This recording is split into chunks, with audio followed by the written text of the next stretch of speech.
الحمد للہ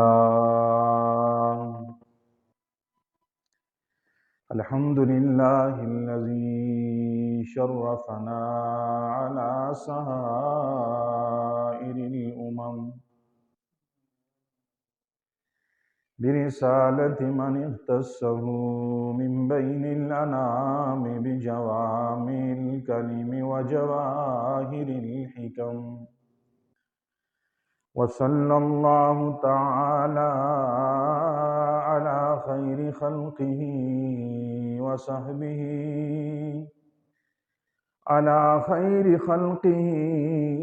وصحبه وبارك وسلم. ما نطق اللسان بمدحه ونسخ القلم.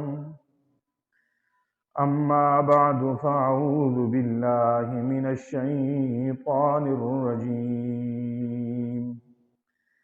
بسم الله الرحمن الرحيم. إذا جاء نصر الله والفتح ورأيت الناس يدخلون في دين الله أفواجا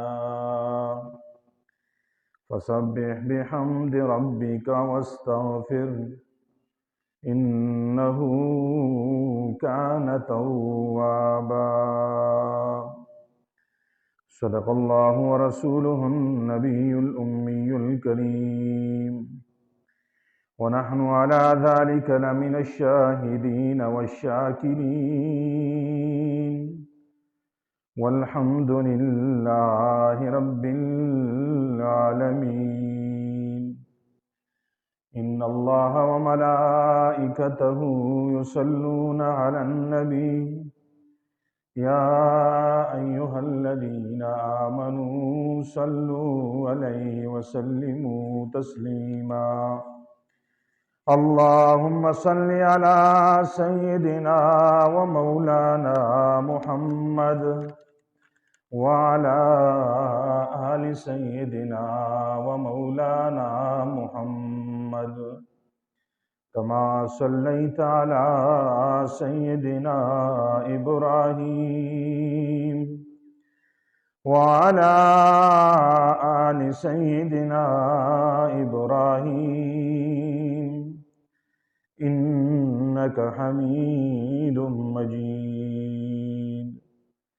اللهم بارك على سيدنا ومولانا محمد وعلى آل سيدنا ومولانا محمد، كما باركت على سيدنا إبراهيم وعلى آل سيدنا إبراهيم إنك حميد مجيد.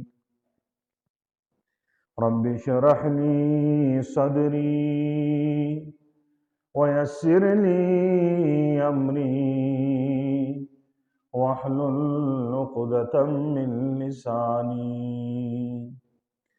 سبحانك لا علم لنا إلا ما علمتنا إنك أنت العليم الحكيم. گرامی قدر سامعین، معزز بزرگوں، دوستوں، نوجوان ساتھیوں، جہاں تک میری آواز جا رہی ہے، میری آواز سماعت فرمانے والی مسلمان ماؤں، بہنوں، بیٹیوں، السلام علیکم ورحمۃ اللہ وبرکاتہ. آج کی اس نشست میں جس موضوعی سخن پہ لب کشائی کرنے کا ارادہ ہے وہ ہے حجۃ الوداع. اللہ جل شانہ سے دعا گو ہوں کہ رب لم یزل مجھے شرح صدر کے ساتھ اس عنوان پہ معروضات پیش کرنے کی توفیق عطا فرمائے، اور پھر ہم سب کو سمجھنے اور عمل کرنے کی توفیق عطا فرمائے. جنابی نبی کریم صلی اللہ علیہ وسلم نے جس دعوت کا آغاز مکہ مکرمہ سے کیا تھا، آہستہ آہستہ دین اسلام میں لوگ داخل ہوتے گئے، یہاں تک کہ جب ہجرت کے 8ویں سال مکہ مکرمہ فتح ہو گیا تو فتح مکہ کے نتیجے میں ایک خلقی کثیر دائرہ اسلام میں داخل ہوئی، لوگ جوک در جوک اسلام میں داخل ہوتے گئے۔ اسی لیے ہجرت کے 9ویں سال کو عام الوفود بھی کہا جاتا ہے، یعنی وفتوں کے وفد، جماعتوں کی جماعتیں حضور کی خدمت میں حاضر ہوتی اور کلمہ پڑھتے اور مسلمان ہو جاتے۔ اب جب ہجرت کا 10واں سال قریب آ گیا تو رسول اللہ صلی اللہ علیہ وسلم نے ذی القعدہ سن 10 ہجری کو حج بیت اللہ کا ارادہ کیا۔ چنانچہ جب حضور نے حج کرنے کا ارادہ کیا، اپنے صحابہ کرام سے بھی خطاب کر کے فرمایا کہ جو آدمی حج پہ جانا چاہتا ہے، میرا ارادہ حج کا ہے، لہٰذا وہ اپنی تیاری پکڑے۔ چنانچہ حضور کے عشاق، حضور کے جیالوں نے، حضور کے پروانوں نے جب حضور نبی کریم کی زبان مبارک سے یہ سنا تو انہوں نے اس موقع کو غنیمت سمجھا کہ رسول اللہ صلی اللہ علیہ وسلم کی معیت میں، حضور نبی کریم کی صحبت میں، حضور کے ساتھ حج بیت اللہ کا ہمیں شرف مل رہا ہے، لہٰذا ہزاروں کی تعداد میں صحابہ کرام حج بیت اللہ کے لیے تیار ہو گئے۔ بعض سیرت نگار لکھتے ہیں کہ مدینہ منورہ سے 40,000 صحابہ کرام نے حج کا ارادہ کیا۔ جب حضور اور حضور کے صحابہ کرام کی اس سفر کا علم ارد گرد کے علاقے کے مسلمانوں کو ہوا، ارد گرد کے رہنے والے کلمہ گو مسلمانوں کو ہوا، تو انہوں نے بھی تیاری پکڑ لی کہ ہمیں بھی حضور نبی کریم صلی اللہ علیہ وسلم کے ساتھ حج کرنا چاہیے۔ بلکہ بعض علماء نے لکھا ہے کہ حضور نبی کریم نے باقاعدہ اعلان بھی کروائے کہ سب لوگوں کو معلوم ہو جائے کہ رسول اللہ صلی اللہ علیہ وسلم حج کے لیے جا رہے ہیں، اور سب کو پتہ چل جائے، اور جو جانا چاہتا ہے وہ اپنی تیاری کر لے۔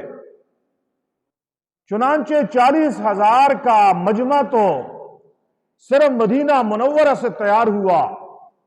جن مسلمانوں نے سنا انہوں نے اپنی تیاری پکڑ لی۔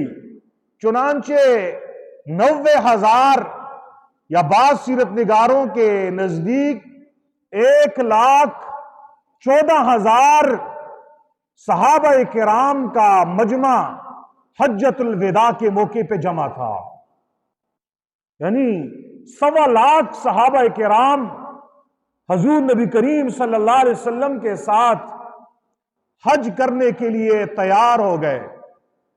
ذی القعدہ کی جب 24ویں تاریخ آئی، 24 ذی القعدہ، رسول اللہ صلی اللہ علیہ وسلم نے تمام حاجیوں کو حج کے متعلق ضروری مسائل بتائے، کچھ ہدایات ارشاد فرمائی۔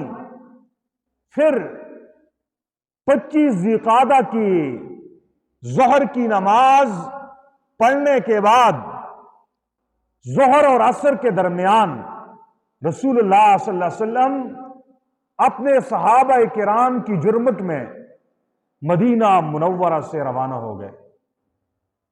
جب ذوالحلیفہ کے مقام پہ پہنچے، ذوالحلیفہ کے مقام پہ رسول اللہ صلی اللہ علیہ وسلم نے غسل کیا اور پھر حج کے لیے احرام باندھا۔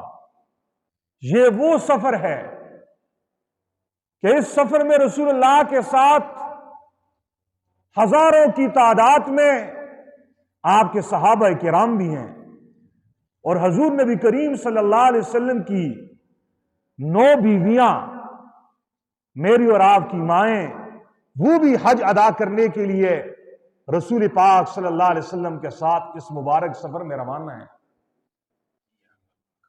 جنابی نبی کریم صلی اللہ علیہ وسلم صرف خود اکیلے ہی حج پہ نہیں گئے، بلکہ آپ نے اپنے صحابہ کرام کو بھی حج کرنے کی ترغیب دی اور باقاعدہ اعلان کروائے جو مسلمان حج کا ارادہ رکھتا ہے وہ میرے ساتھ سفر کے لیے تیار ہو جائے۔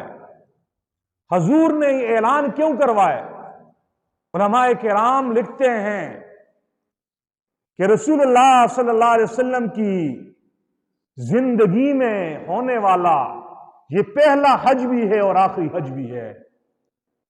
دین مکمل ہو گیا تھا، شریعت مکمل ہو گئی، رسول اللہ صلی اللہ علیہ وسلم اپنے فریضے اور اپنی ڈیوٹی کو مکمل کر چکے تھے۔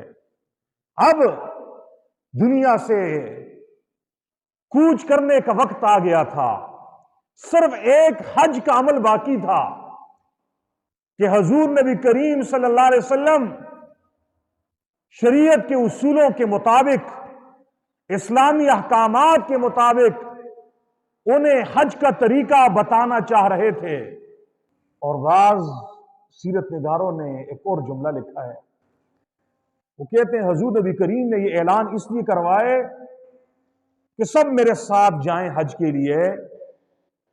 تو حضور کا مقصد یہ تھا کہ حضور نے جو 23 سال محنت کی تھی نا، لوگوں کے دلوں پہ محنت کی تھی، لا الہ الا اللہ محمد رسول اللہ کی دعوت دی تھی، تو آج یہ وہ موقع تھا حضور دنیا سے جانے سے پہلے اپنے صحابہ کرام اور اپنی 23 سالہ محنت کا کھلی آنکھوں سے ایک جگہ پہ مشاہدہ کرنا چاہ رہے تھے کہ 1.25 لاکھ صحابہ کرام جنہوں نے حضور کی زبان مبارک سے لا الہ الا اللہ محمد رسول اللہ کی دعوت کو سنا، ایمان لائے، تو حضور یہ چاہ رہے تھے کہ آخری مرتبہ میں اپنے صحابہ کرام کا دیدار کر لوں، میرے صحابہ میرا دیدار کر لیں اور میں آگے کے لیے ان کو تشکیل ان کی کر دوں، آنے والے وقت کے لیے انہیں کام دے دوں کہ میرے بعد تم نے کیسی زندگی گزارنی ہے، میرے بعد کیا کچھ کرنا ہے، میرے بعد کن کاموں سے آپ نے بچنا ہے، تو انہیں ہدایات بھی دے دوں، زندگی گزارنے کے رہنما اصول بھی بتا دوں، اور انہیں غلط دستور اور غلط رسوم سے بچانے کی دعوت بھی دے دوں کہ ان چیزوں سے آپ نے بچنا ہے۔ اس لیے رسول اللہ صلی اللہ علیہ وسلم نے اعلان کروائے کہ سب تیار ہو جاؤ۔ تو میں نے بتایا بعض سیرت نگار لکھتے ہیں 90,000 صحابہ کرام تیار ہو گئے، بعض کہتے ہیں 1,14,000 صحابہ کرام تیار ہو گئے۔ الغرض المختصر، صحابہ کرام کی اتنی کثیر تعداد تھی کہ ہر طرف لبیک اللہم لبیک کی صدائیں گونج رہی تھی۔ وہ دھرتی جس پہ اللہم لبیک اور اللہ اور لا الہ الا اللہ کا کلمہ پڑھنے کی پابندی تھی، جہاں پہ لات منات عزا اور بتوں کی پرستش ہو رہی تھی، اسی دھرتی پہ رسول اللہ صلی اللہ علیہ وسلم کے صحابہ کرام اللہ کی عشق و محبت میں ڈوب کر اپنی زبانوں سے یہ نعرہ عاشقانہ لگا رہے تھے، توحید کی صدا بلند کر رہے تھے، لبیک اللہم لبیک، اے اللہ میں حاضر ہوں، اے اللہ میں حاضر ہوں، لا شریک لک لبیک، آپ کا کوئی شریک نہیں ہے، ان الحمد والنعمت لک، تمام تعریفیں آپ کے لیے ہیں، ساری نعمتیں آپ کی ہیں، ساری بادشاہت آپ کی ہے، تیرا علاوہ کسی کی بادشاہت نہیں ہے، تیرے سوا کوئی حقیقی تعریف کے قابل نہیں ہے۔ چنانچہ 1.25 لاکھ صحابہ کرام کے مجمع میں حضور نبی کریم صلی اللہ علیہ وسلم رواں دواں ہیں۔ چنانچہ چلتے گئے 8 یا 9 دن بعد 8 یا 9 دن بعد مکہ مکرمہ پہنچ گئے۔ روانہ ہوئے تھے 25 ذی القعدہ بروز ہفتہ کو ظہر کی نماز پڑھنے کے بعد ظہر و عصر کے درمیانی وقت روانگی ہوئی تھی اور پہنچے تھے مکہ مکرمہ 4 ذی الحج کو۔ کب؟ 4 ذی الحج کو پہنچے۔ رسول اللہ صلی اللہ علیہ وسلم کی نگاہ مبارک جب اللہ کے گھر پہ پڑی، بیت اللہ پہ، رسول اللہ صلی اللہ علیہ وسلم نے فرط مسرت سے ایک دعا مانگی۔ کیا دعا ہے؟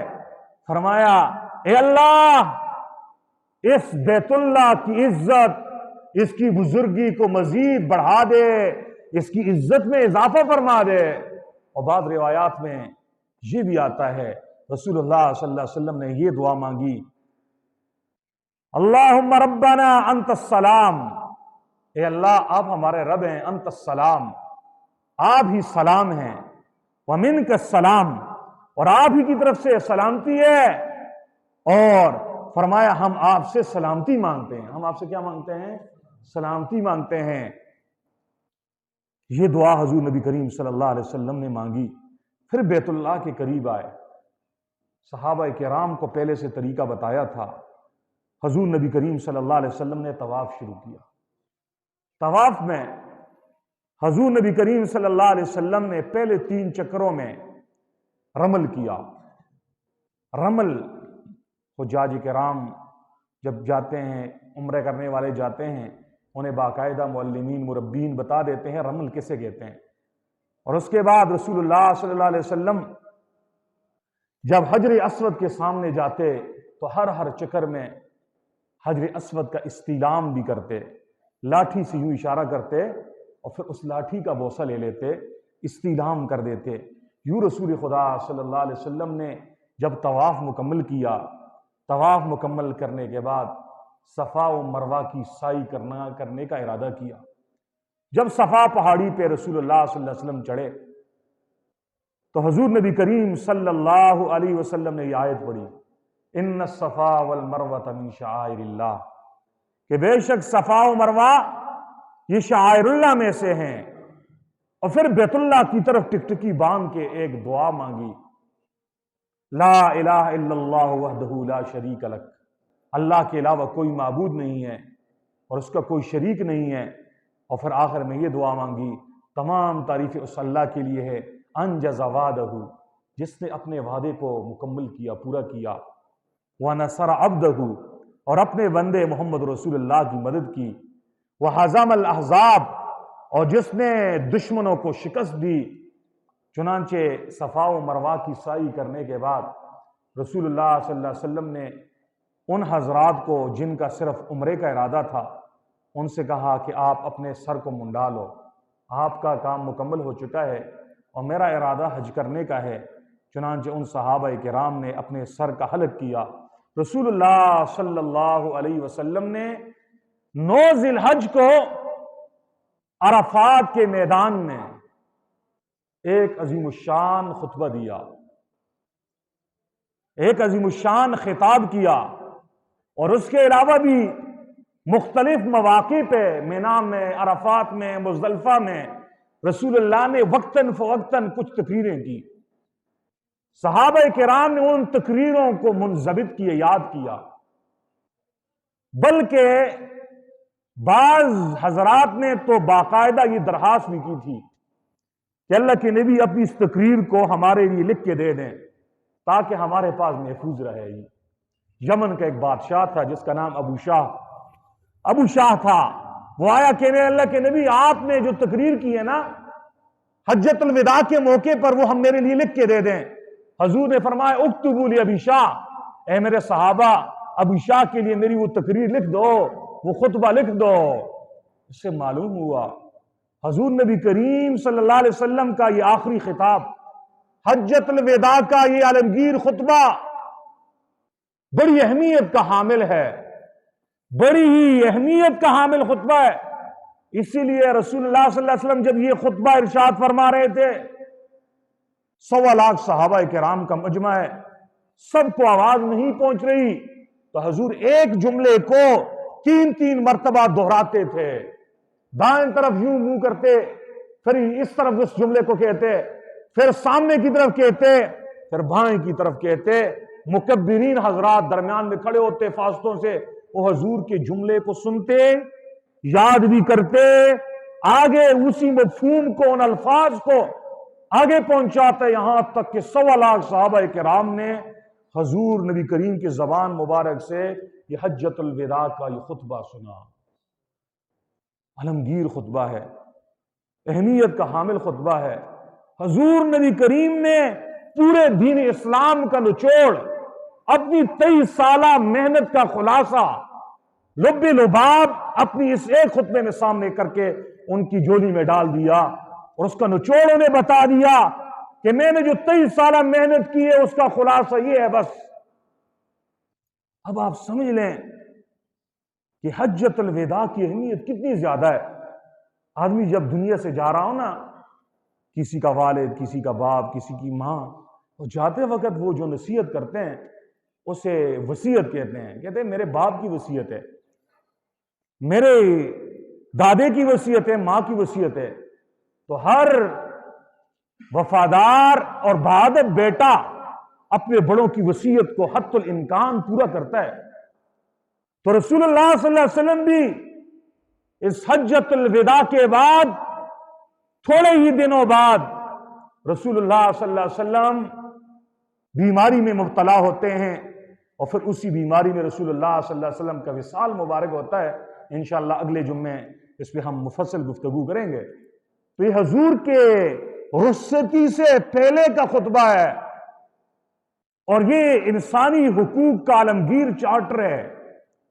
آج مغرب کہہ رہا ہے کہ ہم نے انسانیت کو حقوق دیے، انسانوں کے حقوق کے علمبردار ہم ہیں۔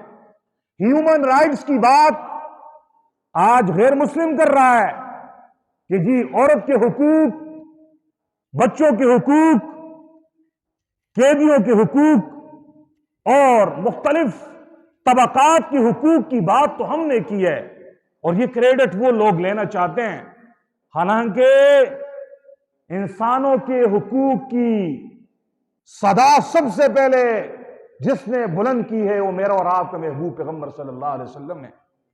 حضور کا یہ خطبہ حجۃ الوداع انسانی حقوق کا بین الاقوامی چارٹر ہے۔ آپ اس پہ ذرا غور کریں گے، اس کے ہر جملے سے انسانوں کے حقوق اور ایک آدمی کا فرض کیا بنتا ہے، حق کیا ہے اس کے اوپر، یہ ساری چیزیں ہمارے سامنے آ جائیں گی۔ رسول اللہ صلی اللہ علیہ وسلم نے جب حجۃ الوداع کا خطبہ دیا، صحابہ کرام نے بڑے غور سے اس خطبے کو سنا، ایک ایک چیز کو یاد کیا، یہاں تک یاد کیا کہ رسول اللہ صلی اللہ علیہ وسلم جب یہ خطبہ دے رہے تھے، حضور کے سامنے بیٹھے ہوئے صحابہ کون تھے، حضور کے بائیں طرف بیٹھے ہوئے کون تھے، حضور کے دائیں طرف بیٹھے والے کون تھے، حضور کے بالکل قریب کون تھے، اور آخری صفوں میں کون تھے۔ اور حضور نبی کریم صلی اللہ علیہ وسلم نے جب یہ حج مکمل کیا، حضور نبی کریم کے سر کو کس صحابی نے منڈایا، اس کا نام کیا ہے؟ حضور نبی کریم کے بال مبارک جب ترشوا دیے کہ حلق ہو گیا تو کس صحابی اور صحابیہ کو بال ملے، پھر کس کس کی قسمت میں آئے، کن کن کو مبارک بال تبرک کے طور پہ ملے، یہ سارا ڈیٹا صحابہ کرام نے اپنے شاگردوں کو بتایا، انہوں نے اپنے شاگردوں کو تو معلوم یہ ہوا کہ حضور نبی کریم کی اس آخری تقریر کو انتہائی اہمیت کے ساتھ یاد کیا صحابہ نے اور امت تک منتقل کیا۔ اتنی بات ضرور ہے کہ حجۃ الوداع کی موقع پر بھی ایک تقریر حضور نے کی عرفات میں، اس کے علاوہ مختلف مقامات پہ کی ہے. بعض مرتبہ یہ بھی ہوا جس بات کو حضور نے زیادہ اہمیت والا سمجھا تو اسے 2-3 موقع پہ اسی بات کو ریپیٹ کیا ہے. ایک تقریر میں ایک دن بھی، دوسرے دن پھر وہی بات، تیسرے دن پھر وہی بات. اور یہ بار بار حضور اس کو اس لیے ریپیٹ کر رہے تھے کہ حضور کے یہاں، حضور کی نگاہ میں اس چیز کی اہمیت زیادہ تھی، تاکہ حضور جو تعلیم دینا چاہتے تھے وہ بات ان کے دل میں بیٹھ جائے. اسی حضور نبی کریم نے اس بات کو بار بار دہرایا ہے. اب میں حضور نبی کریم صلی اللہ علیہ وسلم کا وہ خطبہ حجۃ الوداع کا متن، عربی الفاظ اور اس کا مفہوم کیا ہے، آپ حضرات کے سامنے میں وہ پڑھتا ہوں. رسول اللہ صلی اللہ علیہ وسلم نے سب سے پہلا جملہ جو ارشاد فرمایا ایھا المسلمون، اے مسلمانوں، اے کلمہ پڑھنے والو، فرمایا الا کل شیء من امر الجاہلیت تحت قدمی موضوع، فرمایا سنو، جاہلیت کے جتنے کام ہیں وہ سب میں نے اپنے پاؤں تلے رون دیے ہیں. یعنی تم زمانہ جاہلیت میں جو ڈرامے بازی کرتے تھے، جو تمہارے ہاں غلط کام رائے تھے، غلط دستور اور رواج رائے تھے، وہ سب میں اپنے پاؤں تلے روند رہا ہوں. آج کے بعد ان رواجوں پہ، ان رسوموں پہ، ان دستوروں پہ آپ نہیں چلو گے. پھر حضور نبی کریم صلی اللہ علیہ وسلم نے ارشاد فرمایا الا، غور سے سنیے، ان ربکم واحد، تمہارا رب ایک ہے. تمہارا رب ایک ہے. وہ عرب جو طبقاتی نظام کے قائل تھے، جہاں پہ سیاہ فام و سفید فام کی تقسیم تھی، جہاں پہ عرب و عجم کی تقسیم تھی، جہاں پہ مالدار اور غریب کی تقسیم تھی، جہاں پہ مالک اور آقا کی اور غلام کی تقسیم تھی، جہاں پہ مرد و زن کی تفریق تھی، رسول اللہ صلی اللہ علیہ وسلم نے ان بتوں کو اپنے اس جملے سے پاش کر کے بتا دیا. فرمایا الا، غور سے سنو، ان ربکم واحد، تم سب کا رب ایک ہے، تمہارا رب ایک ہے. الا لا فضل لعربی علی العجمی، غور سے سنو، فرمایا کسی عربی کو کسی اجمی پر کوئی فضیلت نہیں ہے، اور کسی اجمی کو کسی عربی پر کوئی فضیلت نہیں ہے. فرمایا فضیلت تو تقوی سے ہے. رنگ کا کالا ہے، غلام ہے، آزاد نہیں ہے، عربی نہیں ہے، اجمی ہے، نام بلال ہے، دل میں تقوی ہے، دل میں اللہ کا محبت برا خوف ہے، چلتا زمین پہ ہے، اس کے پاؤں کی آٹ رسول اللہ عرشوں پہ سن رہے ہیں. ابو لہب ہے، دل میں کفر ہے، دل میں اللہ کے رسول کے ساتھ دشمنی ہے، رنگ ایسا ہے شولوں والا، لہب شولے کو کہتے ہیں، سفید اور سرخ رنگ والا، خوبصورت رنگ والا، لیکن دل میں تقوی نہیں ہے. اللہ نے قرآن میں اعلان کر دیا تبت یدا ابی لہب وتب، اے ابو لہب تیرے دونوں ہاتھ ٹوٹ پڑے ہیں، جہنم میں ہے، جہنم میں جل رہا ہے، جہنم میں جلتا رہے گا. بلال رنگ کا کالا ہے، رنگ خوبصورت نہیں ہے، دل میں تقوی ہے، جنت کے درجوں پہ چڑھ رہا ہے. حضور نے اس جملے میں بتا دیا، اور اب تم قومیت کے پرستار ہو، تم نے قومیت کو اپنا معبود بنا دیا ہے. عربوں کے ہاں عصبیت زیادہ تھی، لسانیت زیادہ تھی، وطنیت زیادہ تھی. لسانیت، وطنیت، قومیت، ان چیزوں پہ وہ ایک دوسرے کی جان لینے والے تھے. حضور نے اس جملے میں ان کی اصلاح کی. فرمایا میں جا رہا ہوں، سنو، رب ایک ہے تمہارا. سب نے لا الہ الا اللہ محمد رسول اللہ پڑھا ہے، تو ان عربی، اجمی، کالا گورا، ان تقسیموں میں مت پڑھو. فرمایا اللہ تو دل کو دیکھتا ہے. اللہ کس کو دیکھ رہا ہے؟ اور پھر آگے ایک جملہ فرمایا، حضور نے فرمایا ان کل مسلم اخو المسلم، فرمایا ہر مسلمان دوسرے مسلمان کا بھائی ہے، ہر مسلمان دوسرے مسلمان کا. وَإِنَّ الْمُسْلِمُونَ أَخُوَّةٌ، فرمایا بے شک مسلمانوں میں ایک دوسرے کے ساتھ بھائی چارہ ہے. ایک مسلمان دوسرے مسلمان کا بھائی ہے. مسلمان کسی ایک ملک میں رہنے کی بنیاد پہ یہ ان کی وحدت اور اتحاد کی علامت نہیں ہے، بلکہ ہمارا بھائی وہ بھی ہے جو امریکہ میں رہ رہا ہے، غیر مسلم ملک میں رہ رہا ہے، وہ کلمہ پڑھنے کے ناطے سے ہمارا بھائی ہے. فرمایا ان المسلمین اخوہ، بے شک مسلمانوں میں اخوت ہے، بھائی چارہ ایک دوسرے کے ساتھ. حضور نے ان کی تربیت کے لیے جملہ ارشاد فرمایا. پھر حضور نبی کریم صلی اللہ علیہ وسلم نے ان عربوں کو ایک سبق اور پڑھایا. وہ لوگ جو غلاموں پہ ظلم و ستم ڈھایا کرتے تھے، وہ لوگ جن کے ہاں غلامی کا تصور تھا، باندیاں بناتے، غلام بناتے، انسانوں کے حقوق ہی نہیں تھے، غلاموں کے اوپر ظلم و ستم ڈھانے والے تھے. میرا اور آپ کا پیغمبر ہیومن رائٹس کی بات کرنے والا پیغمبر ہے. انسانوں کے حقوق کی بات سب سے پہلے روئی زمین پہ میرے اور آپ کے پاک پیغمبر نے کی ہے. کیا فرمایا؟ فرمایا جو خود تم کھاتے ہو وہی اپنے غلاموں کو کھلاؤ، وہی اپنی باندیوں کو کھلاؤ، جیسا خود پہنتے ہو وہ لباس ان کو بھی پہنا دو. آج دنیا میں کیا اس نظام کی بات کرنے والا کوئی ہے جہاں پہ ملازم اور سرمایہ دار ایک میز پہ بیٹھ کے، دسترخوان پہ بیٹھ کے ایک کھانا کھانے والا ہو، ایک ہی طرح کے کھانا کھانے والے ہوں، ایک ہی طرح کے لباس پہننے والے ہوں؟ اس وحدت اور مساوات کی تعلیم سب سے پہلے میرے اور آپ کے پاک پیغمبر محمد رسول اللہ صلی اللہ علیہ وسلم نے دی، اور حضور کے صحابہ نے اپنی پوری زندگی پھر اپنے پاک پیغمبر کے حجۃ الوداع کی ان نصیحتوں کو پلے باندھا، پوری زندگی ان نصیحتوں پہ عمل پیرا ہوئے. حضور نبی کریم نے حجۃ الوداع میں ایک بات اور ارشاد فرمائی. فرمایا زمانہ جاہلیت میں تمہارے ہاں یہ رواج تھا، کوئی کسی کی جان لے لیتا تو دستور یہ تھا، رواج یہ تھا کہ وہ خون قرض ہوتا تھا. جب تک اس خون کا بدلہ نہ لیا جاتا انتقام کے شعلے ٹھنڈے نہیں ہوتے تھے. ایک جان کے بدلے میں ہزاروں جانیں لی جاتی تھیں. نہیں تصور تھا اس دھرتی پہ کہ اگر کسی نے کسی کی جان لی تو معافی کا بھی کنسیپٹ اور تصور ہو، بلکہ ظلم و ستم اتنے عروج پہ تھا.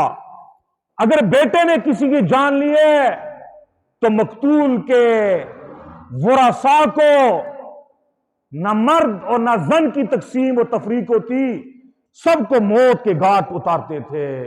قتل بیٹے نے کیا ہے باپ کی جان لے لیتے، قتل مرد نے کیا ہے عورتوں کی عزتیں بھی لوٹ لیتے تھے. یہ نظام ان عربوں کے ہاں رائج تھا.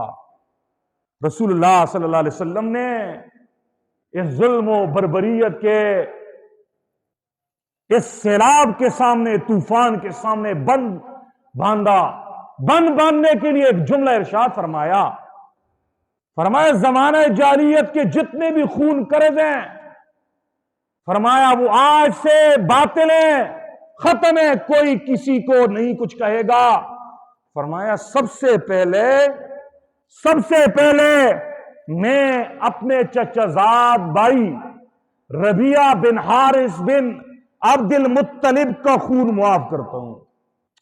لیڈر ہو تو ایسا ہو، لیڈر ہو تو، رہبر ہو تو ایسا ہو، رہنما ہو تو ایسا ہو، مصلح ہو تو ایسا ہو، نظام کی تبدیلی کی بات کرنے والا ہو تو میرے پاک پیغمبر جیسا ہو نا. یہ تو نہیں ہے دوسروں کے بچوں اور بچیوں کو، عوام الناس کو مروا رہا ہو اور انقلاب کی بات ہو رہی ہو اور اس کی اپنی اولاد، اس کے اپنے اقارب، ان کے اپنے عزیز اور رشتہ دار وہ مزوں کی زندگی گزار رہے ہوں، انقلاب کے لیے غریب کا خون بہ رہا ہو. یہ انقلابی لیڈر نہیں ہے، یہ خونی لیڈر ہے، یہ دہشت گرد لیڈر ہوتا ہے. میرا اور آپ کے پیغمبر نے دہشت گردی کو ختم کرنے کی تعلیم دی. آپ نے فسادات کے خاتمے کا فارمولہ بتایا. فرمایا آج کے بعد جتنے بھی خون بہا باقی ہیں سب جو ہے نا وہ باطل ہیں، اور فرمایا سب سے پہلے میں اپنا خون معاف کرتا ہوں، میرے چچا زاد ربیعہ بن حارث بن عبد المطلب کو قبیلہ بنو سعد بن بکر میں کسی نے حذیل قبیلے والوں نے قتل کیا تھا، فرمایا سب سے پہلے میں اس کو خون معاف کرتا ہوں، سب سے پہلے میں اس کو خون معاف کرتا ہوں۔ پھر کیا فرمایا؟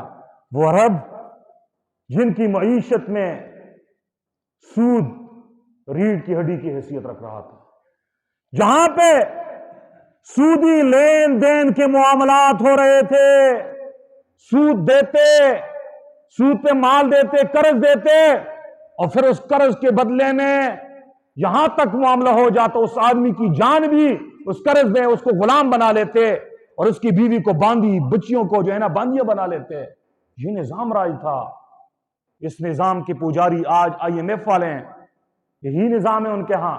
رسول اللہ صلی اللہ علیہ وسلم نے سودی نظام اس کے خاتمے کی بات کی، معیشت کی اصلاح کی بات کی۔ حضور نبی کریم صلی اللہ علیہ وسلم نے فرمایا زمانہ جاہلیت کے جتنے بھی سودی معاملات ہیں وہ آج سے ختم ہے، باطل ہیں۔ کوئی کسی سے سود کا مطالبہ نہیں کر سکتا، اپنی اصل قرض کے پیسے کا مطالبہ کر سکتے ہو۔ آپ نے ₹1,00,000 دیا ہے، 20,000 اگر سود کے بنتے ہیں، لاکھ لوگ ہیں، 20,000 اوپر والے نہیں لے سکتے۔ تو کہہ سکتا ہے محمد رسول اللہ صلی اللہ علیہ وسلم دوسروں کا نقصان کر رہے ہیں، ان کی معیشت کا نقصان ہے، مال کا نقصان ہے؟ نہیں نہیں نہیں، میرے پاک پیغمبر نے ساتھ ہی ایک جملہ ارشاد فرمایا سودی معاملات آج کے بعد موضوع، آج کے بعد باطل ہیں، ختم ہیں۔ فرمایا سب سے پہلے سود میں اپنے چچا عباس بن عبد المطلب کا معاف کرتا ہوں کہ وہ اصل سرمایہ لے گا لیکن زیادہ سود کی رقم نہیں لے گا، وہ والے پیسے معاف ہیں۔ یہ رسول اللہ صلی اللہ علیہ وسلم کے خطبہ حجۃ الوداع انسانی حقوق کے چارٹر کے اہم نکات میں آپ حضرات کے سامنے رکھ رہا ہوں۔ پھر حضور نبی کریم صلی اللہ علیہ وسلم نے عورتوں کے حقوق کی بات کی۔ کس کی بات کی؟ حقوق نسواں۔ آج مختلف ممالک میں مغربی NGOs ہمارے حکمرانوں کو لولی پاپ دے کر، مختلف سکیمیں دے کر، ڈالر دے کر کہتے ہیں جی یہاں پہ اپنی پارلیمنٹ میں عورتوں کے حقوق کا یہ بل پاس کراؤ، یہ کرو۔ بل کیا ہوتا ہے کہ میری اور آپ کی بیٹی، میری اور آپ کی گھر والی، میری اور آپ کی ماں بہن اگر رات 12 بجے گھر سے نکلے بغیر اجازت کے جائے، رات 12 بجے آئے، جس وقت جائے، جس وقت آئے، جس کے ساتھ یاری لگائے، جس کو اپنے گھر میں دعوت دے، جس کے ساتھ زندگی گزارے، آپ نہ پوچھ سکیں۔ مغرب اسی کو عورتوں کے حقوق کہہ رہا ہے، کہتے ہیں یہ عورتوں کے حقوق ہیں۔ حقوق نسواں کا یہ ڈرامہ رچایا جا رہا ہے، عورتوں کے حقوق کی لولی پاپ دکھا کر میری اور آپ کی پاک دامن بیٹیوں کو ان کے سروں سے دوپٹے اتارنا چاہ رہا ہے۔ لیکن میرے پاک پیغمبر نے سب سے پہلے عورتوں کے حقوق کی بات کی ہے۔ کون سے ماحول میں بات کی ہے؟ وہ ماحول جہاں پہ زندہ بیٹی کو درگور کیا جا رہا تھا، وہ ماحول جہاں پہ باپ کے انتقال کے بعد ماں کو بھی میراث میں تقسیم کر رہے تھے، وہ ماحول جہاں پہ نوجوان بہن کو خوبصورت کپڑے پہنا کر، بناؤ سنگار کروا کر، چوک چراہے پہ کھڑا کر کے اس کی عزت کی بولیاں لگائی جا رہی تھی، عورت کی کوئی ویلیو نہیں تھی، جہاں پہ عورت گرے ہوئے مال سے بھی حقیر سمجھی جا رہی تھی۔ میرے پاک پیغمبر نے اس ماحول میں یہ جملہ ارشاد فرمایا، کیا فرمایا؟ فاتقوا اللہ، فرمایا لوگوں اللہ سے ڈرو، فی النساء، عورتوں کے بارے میں، عورتوں کے بارے میں اللہ سے ڈرو، عورتوں کے بارے میں اللہ سے ڈرو۔ پھر کیا فرمایا؟ ان لکم علی نسائکم حقا، ان لکم علی نسائکم حقا، تمہارا تمہاری عورتوں پہ حق ہے، وَلَهُنَّ عَلَيْكُمْ حَقًّا، اور ان عورتوں کا تم پر حق ہے۔ عورتوں کا فرمایا تمہارا تمہاری بیویوں پہ عورتوں پہ حق اور ان کا تمہارے اوپر حق ہے. جو ایک کا حق ہے وہ دوسرے کا فرض ہے, جو دوسرے کا حق ہے وہ پہلے کا فرض ہے. اللہ رب العزت نے کتنا زبردست نظام دیا, بیوی کے حقوق مرد پہ عائد کیے کہ بیوی کے نان نفقے کا, کھانے پینے کا, اس کے سکنا رہائش کا, اس کی ضروریات کا ذمہ دار اللہ نے مرد کو ٹھہرایا ہے. یہ بیٹی ہے تو اس کے کپڑے, اس کی چادر, اس کی تعلیم, اس کی تربیت, اس کے مکان, اس کی رہائش, اس کے ضروریات کا ذمہ دار اس کا باپ ہے. باپ بیچارہ بوڑھا ہو گیا ہے, ہاتھ میں لاٹھی ہے, کما نہیں سکتا. یہ بہن کے روپ میں ہے نا, پھر یہ عورت پھر بہن کے روپ میں, پھر نوجوان بھائی پہ اس کے حقوق ہیں اور وہ اس نوجوان بھائی کا فرض ہے. جیسے نماز فرض ہے نا, ایسے نوجوانوں تمہارے اوپر تمہاری بہنوں کے بھی حق ہیں, تمہارے فرض ہیں. جیسے نماز کے بارے میں پوچھا جائے گا ایسے ہی عورتوں کے بارے میں, بیٹیوں کے حق کے بارے میں, بہنوں کے حق کے بارے میں, ماں کے حق کے بارے میں پوچھا جائے گا. بیٹے جوان ہو گئے, ماں بوڑھی ہو گئی ہے, گھر میں بوڑھی دادی ہے, اس کی نانی ہے, اس کے حقوق ہیں اس پر, وہ اس کے فرض ہیں. اللہ نے ایک کا حق بنایا, دوسرے کا فرض بنا دیا. جو دوسرے کا حق ہے وہ پہلے کا فرض ہے.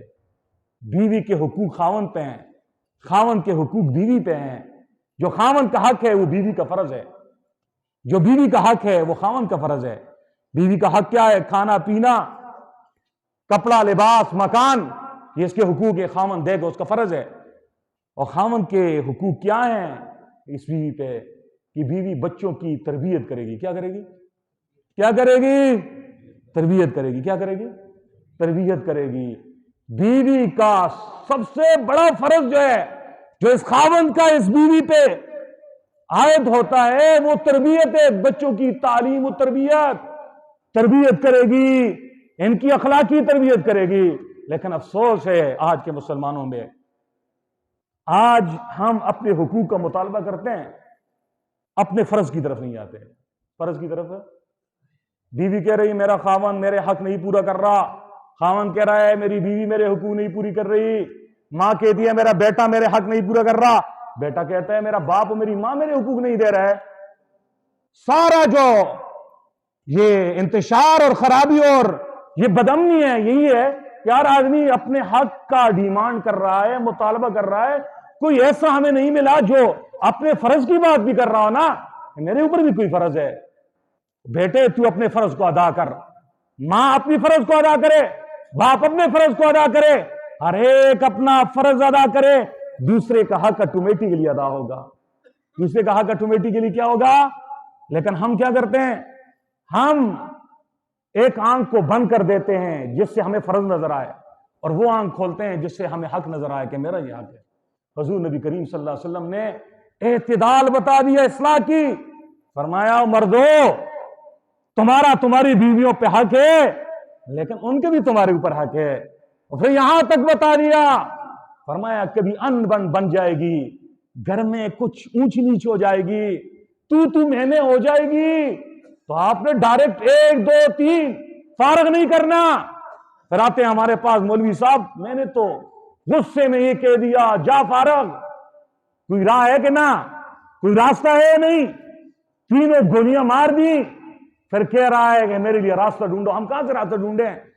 ہمارے پاک پیغمبر نے حجۃ الوداع میں بتایا بیویوں کے تمہارے اوپر حق, تمہارے ان پہ حق ادا کرو. اگر اونچ نیچ ہو جائے, غصہ آ جائے, فرمایا کیا کرنا ہے؟ پہلے ہی سے ڈنڈا لے کے پٹائی نہیں کرنی, پہلے ہی سے سخت اقدام نہیں کرنا. فرمایا فَإِذُوهُنَّ, فرمایا انہیں نصیحت کرو. کیا کرو؟ کیا کرو؟ نصیحت. ایک نصیحت ہوتی ہے, ایک فضیحت ہوتی ہے.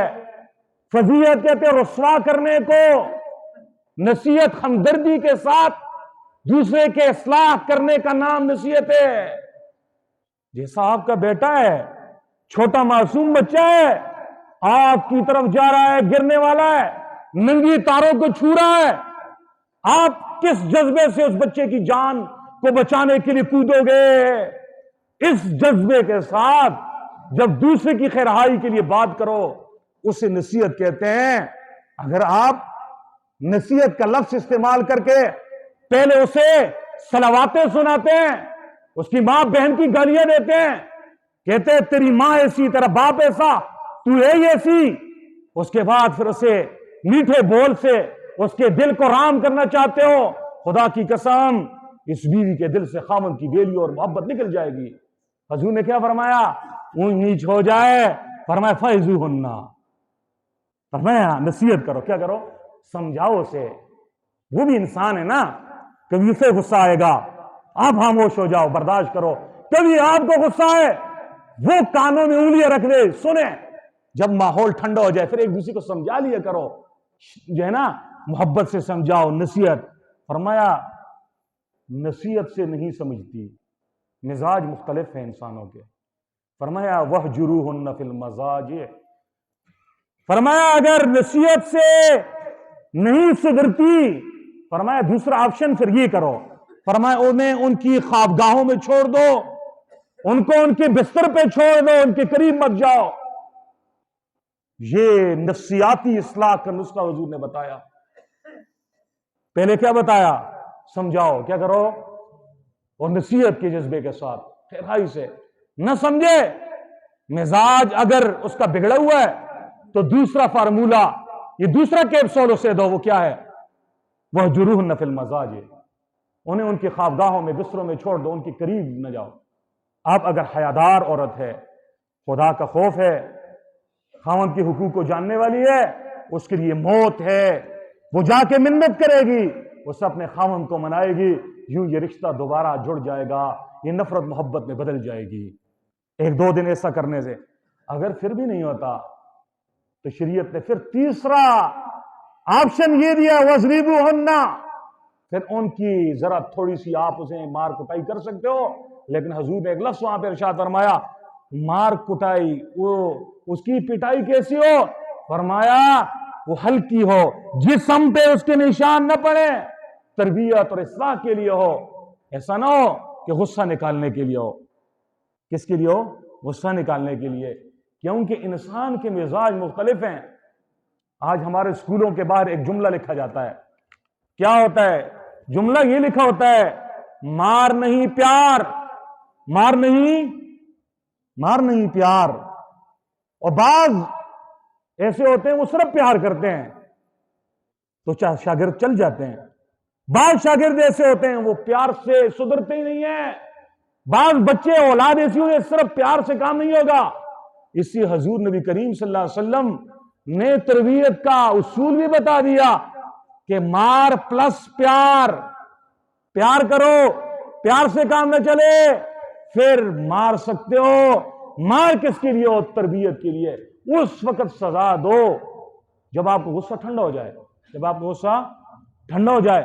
حکیم الامت حضرت مولانا اشرف علی تھانوی رحمہ اللہ فرمایا کرتے تھے کہ اساتذہ کرام جب کلاسوں میں جاتے ہیں، فرمایا یہ بچے جو ہیں، بچے ہیں، ان کی مار کٹائی سے ان اسکولوں والوں کو، مدرسے والوں کو اجتناب کرنا چاہیے۔ معصوم بچے کو مارو گے، اسے معافی کیسے لوگے؟ کل قیامت کا دن ہوگا، گریبان پکڑے گا۔ فرمایا اگر ضرورت پڑے سزا کی تو سزا کیسے دینی ہے؟ فرمایا اس کے لیے فارمولہ یہ ہے، جب آپ کو غصہ آ جائے کہ اسکول کے بچے نے کام نہیں کیا، مدرسے کے طالب علم نے کام نہیں کیا، میرے بیٹے نے کام نہیں کیا، میری گھر والی نے میری بات نہیں مانی، اس وقت گھر سے نکل جاؤ، کلاس سے نکل جاؤ، غصے کو ٹھنڈا کرو، خوب ٹھنڈا کرو۔ جب آپ نارمل پوزیشن میں آ جاؤ پھر جاؤ، اپنے اوپر مصنوعی بناوٹی غصہ مسلط کرو، پھر آپ سزا دو، پھر اعتدال سے سزا دو گے، اتنی سزا دو گے جتنا اس کا جرم ہے، جتنا اس کا۔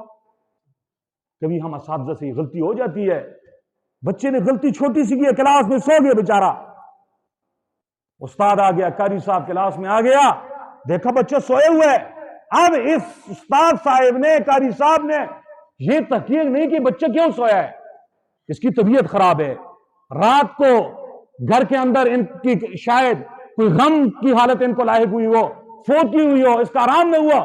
ہم فوراً ہی بغیر تحقیق کیے، ہوم ورک نہیں کیا،